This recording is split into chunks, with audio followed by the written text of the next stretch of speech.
Good morning, my people. What a lovely morning. Let's go for a morning dose, shall we? So, today we are going to talk about the power of your tongue. You know, what you say and the effect it does into you, into your livelihood. So, join me on this journey as we try to explore the effects of your words, what they can and cannot do in your life. So first of all, abstain from talking about limitations and economic lack of, but instead talk about the divine prosperity, the divine goodness that is present everywhere with us. Because we all say so about the attitude.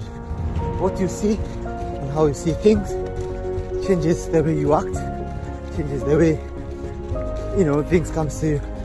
And also remember that before you even talk something, before you even say it, you've already spoken it to yourself.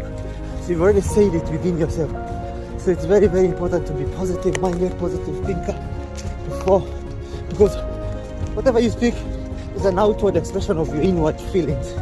So change your mindset so that by the time you are saying anything, by the time you're having these words coming out of your tongue, you've already thought them twice. And if they're limiting, if they're damaging, then see it in a different way. And that is not to mean that you're not conscious of the fact that things could go wrong or things are not right, but it's the way you say them. You could say, for example, when you're faced with difficulties and there's a surmountable things that you need to fix, but you can see it in a better light. For example, I know something is not happening the way I want, but there is ABCD, so you're always putting this light at the end of the tunnel, because that is what you're telling your subconscious mind. Because if you just say about limitations and you stop there, that is what your subconscious mind is going to do.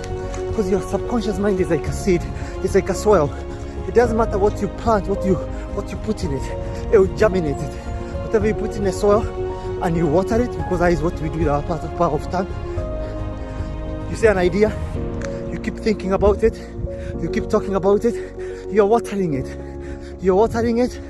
And if it's a bad idea, of course it's going to grow a bad seed or a bad fruit. If it's a good idea, it's going to have a good fruit. And those are the things you need to be very wary of. The power of tongue, what you talk about, what you say. And before you say it, obviously you have thought about it. So try to change your mindset. Try to change your attitude on how you see things, how you think. And this will start to bear good or bad fruit, depending on how you think and talk about it. So instead, you should constantly affirm, feel, and believe that whatever you talk about is going to come true. So if you feel that what you're just about to say is not right, don't speak it. Have a change of attitude, speak it in a different light, and however, whatever you want, it will come true. And these are some of the reasons why people say, keep complaining they can't keep money, they're not wealthy. Why? Because of things that they keep on talking, the way they affirm them, they are doing it negatively. So they wish to be rich, but the action is all wrong. All the action, how they affirm, how they start thinking, the attitude is all wrong. So start with understanding the power of tongue, and that means whatever you're going to talk, whatever you're going to say, if it's not right, rephrase it. Say it in a positive way. Affirm it. Really, whatever you want to say and you want to do is going to come true. Also, it's good to know that it's the quiet mind that gets things done. Hence the reason we have meditations, yoga, because you're trying to slow down your thought process. Because every time you're in trouble, every time you want to do something, you just feel that you need to talk. You you just feel that you need to say something. Sometimes you don't even need to say anything. You just need to collect your thought, just calm yourself down, relax, because we struggle to get the answers of what we want, but they're all there in your subconscious mind. Because your subconscious mind will never shout at you when the answer you wanted can be achieved. It will come to you with the suggestions. For example, if you're stuck in getting something and I've got the answers, it will remind you of Tyrus. And then you'll be like, oh, I haven't spoken to Tyrus in a while. And then you call them. And then when you're talking with us, that's when you realize, oh, the idea pops up, because that is how your subconscious mind leads you to these things. It's almost like when people say, oh, I've had a revelation, I prophesied something, because they're using that, the power of subconscious mind, because I don't think people actually use half of the power of subconscious mind and its effect, because it can bring you anything and everything you want. So, and all this, like I said, it all comes from the power of your tongue. Before the power of your tongue is whatever your thought process is, in whatever you believe or whatever you think in your head, your attitude in life. So everything it's all going around to the power of your tongue. Before you say it, think about it. Is this thing damaging to myself?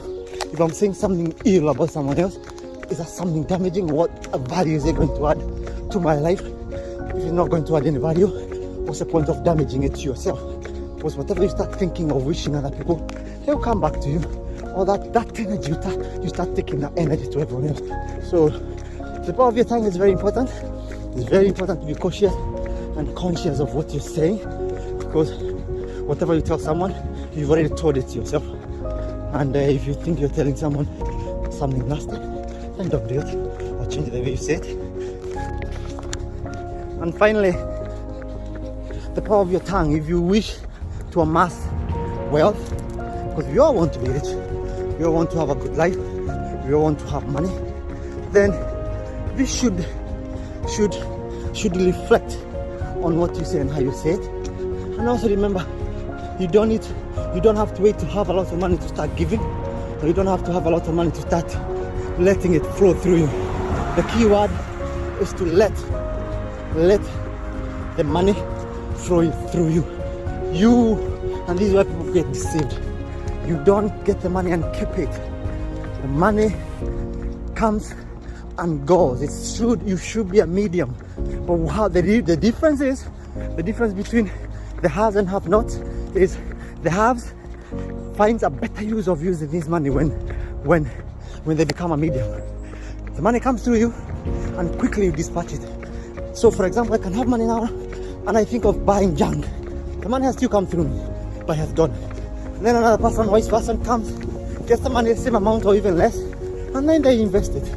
Then they give it someone, and I know they will come back to him with returns. And that is how you start amassing wealth. Like for example, if you see the best property developers out there, yes, they might be selling houses worth of millions, but if they're not investing on that, they're just salespeople. Because at the end of the day, they won't be judged on how many pieces or how many houses they've sold. They'll be judged on how much do you invest when you're working on that good paying business.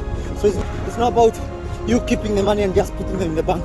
No, the money loves somebody who invests. He loves someone who protects it. By protecting means you don't just keep it in the bank. It's a medium. You need to kind of trade it. It needs to go through you because it's a currency. It loves people who have high currency. It loves people who can accommodate high currency. And it kind of tests you. So if it gives you 5 amperes of currency and you can accommodate that, next time it's going to give you 7, and so on and so forth. And it can step up and it can step down depending on how it feels. So these things are very important to understand, that money is currency, life is currency. So let's start. Next topic, I think we're going to discuss more on how to amass wealth and how to understand that we are just medium, we are just currency, like a cable wire. Its job is one, just transmit that currency from the port to the phone. If you're charging a phone, from the port to appliances, but it doesn't keep charge. It's just an appliance. But The difference between that is the moment you become that medium, you have the power, you have the knowledge to become the appliance as well. So you amass a lot of currency, you amass a lot of the charge passing through you, i.e. the money.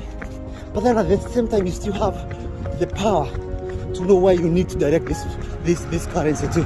So if you're directing it to a microwave, then you know you've already invested in that microwave. And then you got something else, and then you got something else, and that's how you amass wealth. You don't keep the money, but the money comes to you and it goes out. If you feel that you're just a dead, you're just holding and you're not emitting that power, you're not passing it on, it will just stop. It will just stop. So for example, you have an electric appliance or a meter box in your house. If you don't use any power, it will still be the same amount every month. But if you start using it, then that's when you see currency. That's when you see things happening. That's when you see,